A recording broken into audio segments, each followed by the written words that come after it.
Hello students, welcome back to our channel. मी शुभांगी आणि आपण बघत आहोत महाराष्ट्र स्टेट बोर्डचा मॅथ कोर्सचा 5th नंबरचा चॅप्टर प्रोबॅबिलिटी. यामध्ये आपण काय बघणार आहोत? यामध्ये प्रोबॅबिलिटीच्या सगळ्या बेसिक कन्सेप्ट आपण शिकणार आहोत. त्याचबरोबर प्रिव्हियस इयर बोर्ड एक्झाम मध्ये प्रोबॅबिलिटीवर जेवढे काही क्वेश्चन्स आले त्याचे सोल्युशन स्टेप बाय स्टेप कसे लिहायचे तेही आपण बघणार आहोत. तर आपण स्टार्ट करणार आहोत आपल्या फर्स्ट टॉपिकला, पॉसिबिलिटी. ओके, सो त्या अगोदर अशा 10th स्टँडर्डच्या इम्पॉर्टंट व्हिडिओज बघण्यासाठी त्या चॅनलला सबस्क्राईब करा, तसेच तुमच्या फ्रेंड्स सोबत शेअर करा.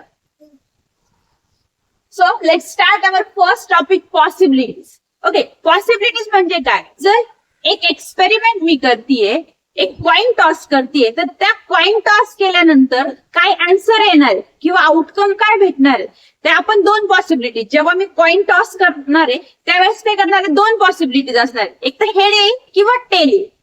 ओके, आणि दोन्हीसाठी पॉसिबिलिटीसाठी 50-50% असणार. आपण त्याला काय म्हणणार आहे, पॉसिबिलिटी. किंवा एक डाय थ्रो करतेय, तो डाय थ्रो केल्यानंतर मला माहिती एक तर 1 to 6 या नंबर मधलाच कोणता तरी एक नंबर येतोय, मग मी काय म्हणणार आहे, ती काय असणार आहे माझी पॉसिबिलिटी. 1 येणार आहे, 2 येणार आहे, 3 येणार, कोणती तरी एक पॉसिबिलिटी झाली. ओके, त्याच्यानंतरचा माझा टॉपिक येतो तो म्हणजे रॅन्डम एक्सपेरिमेंट. रॅन्डम एक्सपेरिमेंट म्हणजे काय? एक असा एक्सपेरिमेंट, एक अशी ऍक्टिव्हिटी मी करणार आहे की ज्यामध्ये त्याचा आउटकम, त्याचा रिझल्ट काय असणार तो मला माहित असणार आहे. एक कॉइन टॉस केल्यानंतर मला माहितीये की तिथे हेड येणार आहे किंवा टेल येणार. एक डाय थ्रो केल्यानंतर मला माहितीये की त्याचे नंबर कोणता येणार आहे, 1 to 6 नंबर पैकी कोणता तरी एक नंबर येणार आहे. म्हणजे रॅन्डम एक्सपेरिमेंट म्हणजे एक अशी ऍक्टिव्हिटी ज्यामध्ये त्याचे रिझल्ट मला अगोदर पण माहितीये. ओके, पण मी सर्टनली सांगू शकत नाही की त्याचा आन्सर कोणता येणार किंवा आउटकम कोणता भेटणार. ओके, तो झाला रॅन्डम एक्सपेरिमेंट. त्याच्यानंतर रॅन्डम एक्सपेरिमेंटचं आउटकम. रॅन्डम एक्सपेरिमेंटचं आउटकम. आता आउटकम म्हणजे काय? सपोज कॉइन टॉस केल्यानंतर सपोज हेड आलाय, तर हेड काय झाला, तो रिझल्ट आहे, त्या एक्सपेरिमेंटचा रिझल्ट आहे. मग आलेला रिझल्ट म्हणजे काय असणार आहे, आउटकम असणार. त्याच्यानंतरचा पॉइंट येतो सॅम्पल स्पेस.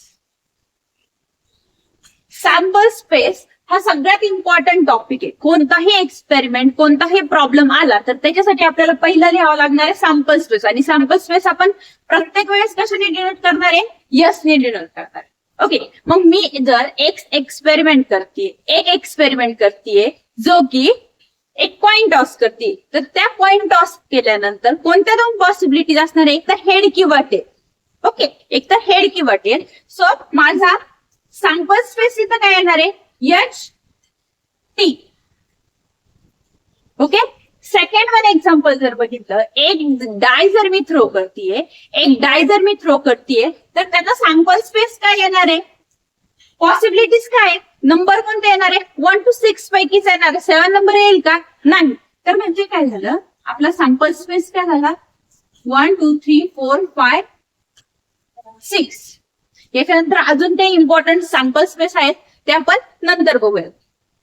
फर्स्ट आपण बेसिक कन्सेप्ट बघू. ओके, याच्यानंतर काय असणार आहे, सॅम्पल पॉइंट्स.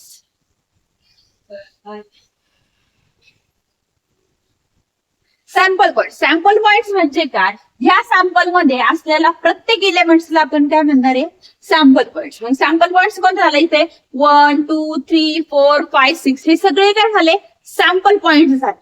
ओके, त्याच्यानंतर जर number of sample points, the number of sample points in the sample space किती इथे जर म्हटलं तर 1 2 3 4 5 6 किती झाले, 6. जर या सॅम्पल स्पेस मध्ये मी जर एन ऑफ एस जर लिहित असेल, नंबर ऑफ सॅम्पल पॉइंट्स लिहित असेल, तर किती इथे 2. Answer is 2. Sample space, sample point and n of S, number of sample points, 3 important topic आहे. ओके, त्याच्यानंतरचा आपला टॉपिक असणार आहे फेवरेबल आउटकम. त्याच्यानंतरचा टॉपिक काय असणार आहे, फेवरेबल आउटकम. फेवरेबल आउटकम म्हणजे काय, सपोज आता मी एक डाय थ्रो केल्यानंतर माझा सॅम्पल स्पेस येतोय 1 2 3 4 5 6. 1 to 6 नंबर आले. हा माझा झाला मेन सॅम्पल स्पेस. त्याच्यावर मी एक कंडिशन टाकतीये की जर मी डाय थ्रो केला तर मला जो नंबर पाहिजे तो नंबर फक्त इव्हन नंबर आला पाहिजे. डाय थ्रो केल्यानंतर जे आउटकम भेटणार आहे ते फक्त कोणतं पाहिजे, इव्हन नंबर पाहिजे. तर मग माझा सपोज त्या कंडिशनला मी ए कंडिशन म्हणते आणि तो सेट काय होईल जर इव्हन नंबर, तर यामधले इव्हन कोणते असणार आहे, 2, 4, 6. करेक्ट. एक इव्हेंट घेतीये, एक कंडिशन घेतीये की जेव्हा डाय थ्रो केल्यानंतरचे नंबर असणार आहे तो फक्त इव्हन नंबर असणार आहे. तर माझा सेट काय येतोय, 2, 4, 6. आणि याचा परत मी काय लिहिणार, number of sample points in A. Okay, किती झाले, 3. यांच्यावरनं हा जो आपण सेट लिहिला हे काय झालं, ते फेवरेबल आउटकम्स होते. 2, 4, 6 इव्हन नंबर्स होते. आणि हा जो आपण सेट लिहिला या सेटला म्हणायचं इव्हेंट.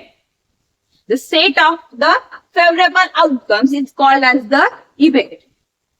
मग लास्ट पॉइंट येतो आपला प्रोबॅबिलिटी. ओके, लास्ट पॉइंट असणार आहे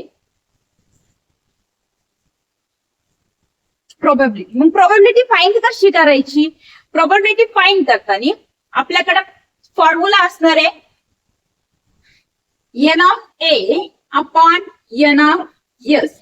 पूर्ण चॅप्टर मध्ये एवढा एक फॉर्म्युला फक्त आपल्याला यूज करायचा आहे. probability of an event A. Probability of an event A is equals to number of sample points in the event A upon number of the sample points in sample space. Sample space म्हणजे पूर्ण एखाद्या ऍक्टिव्हिटीचा जे outcome येणार आहे ते, आणि favourable outcome किंवा एखादा इव्हेंट जो म्हणतोय, जेव्हा आपण एखादी कंडिशन टाकणार आहे आणि त्याचा जो सेट येतोय तो काय असणार आहे, आपला इव्हेंट असणार आहे.